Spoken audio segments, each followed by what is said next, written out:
we thought too hard? Maybe just a little bit. Just a Where little. are we? I don't know. Where it is, it seems a lot less vibrant. A little more Escher. A lot less animals too, except for this thing. What is this? What's this thing? It looks like a red stuffed animal. Red stuffed animal. I know where we are. I like to know. Well, we're actually inside the Devil's Tuning Fork, or a game developed by DePaul University students. The game was at PAX East, and we had an interview with one of their developers. It's quite interesting, and you should take a look.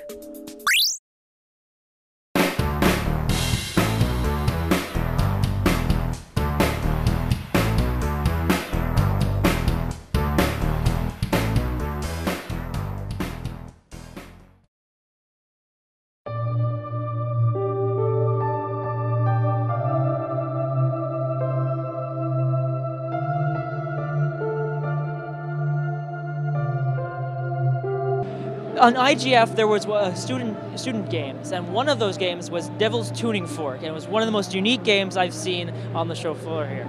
So I'm here with Jake, who is one of the developers of it, and what is it like to be here? Is this like your first convention other than IGF? Yep, we went to GDC 2 weeks ago, and coming out here has definitely been a really cool experience. I've never seen anything like it. I've never been to any other types of conventions, so this is definitely a really cool experience. Now, what inspired Devil's Tuning Fork to come about? Were you to take like months of you just sitting at a table going, what do we do for this class? Or something like that? It was sort of like that. I mean, it was the first 2 weeks, we did it it wasn't actually for a class, we did it as a sort of a side project, and there was about 15 of us, and we sat around for a couple weeks and we're like, what would win the IGF? You know, what kind of game would win the IGF? And we really wanted to make something innovative. So for about 2 weeks, we threw ideas back and forth. We came up with about 25 to 50 ideas, and then from there, we expanded about 20 of them into bigger treatments, and then from there, we took 2 of them and prototyped them, and so we ended up with Echo, which turned into Devil's Tuning Fork, and we ended up with another one called Astoria, which was a story-based platformer, sort of in the vein of Scribblenauts, which is partially why we abandoned it, but just can't beat Scribblenauts, it's hardcore. Yeah. Well, maybe fortunately. Yeah. I don't know. So for people who don't know about Devil's Tuning Fork, what exactly is the game about, and what is like the main gameplay mechanic?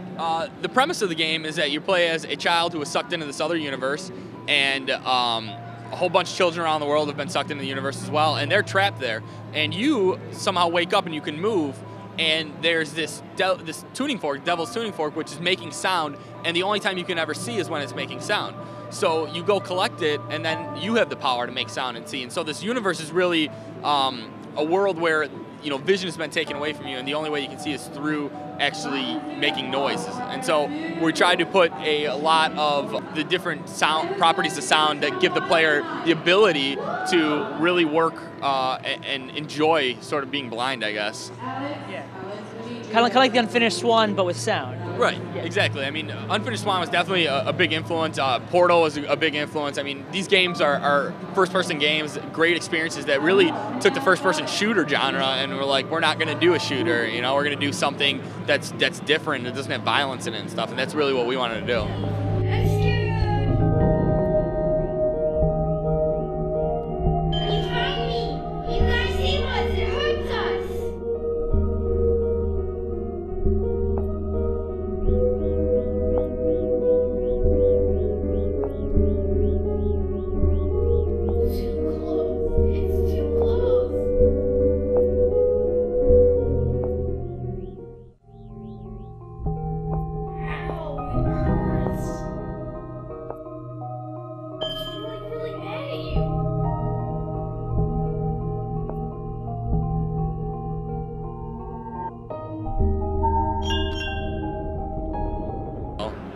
Now, the Odd Gentleman, which also did a student project, they went out and actually made the game for Xbox Live Arcade with the help of 2K. Do you think that you'll see Devil's Tuning Fork or any products with your team eventually go into that phase, or do you prefer releasing games to the PC and going into that indie route, just releasing freeware titles? Well, preferably, you know, that's one of the things we're sort of working on right now is trying to find a publisher, and we would really like to see it out there on XBLA or PSN, or Steam, or, you know, now Steam's on Mac. One of the big things we got on feedback was like, why isn't this game made for Mac? And we were like, well, we didn't have enough time to make a port for Mac. But now it's, yeah, I mean, it's actually, you could play it on Mac and Linux using Wine, but we didn't set that up yet. So, yeah, I mean, definitely would love to see the game come out on XBLA, PSN, but it really comes down to, you know, making a deal with the publisher, and that's something we're working on, so. So where can people find this game if they wanted to get it? It's available on our website at devilstuningfork.com. It's free right now. It's 3 levels, about 45-minute experience, and hopefully within the next 3 months to a year, you see it out there commercially and be able to purchase it. So. We'll see it announced at E3, right? That would be great, but awesome. Yeah. So you got it. That's Devil's Tuning Fork.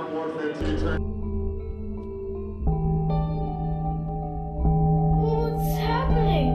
Where am I going?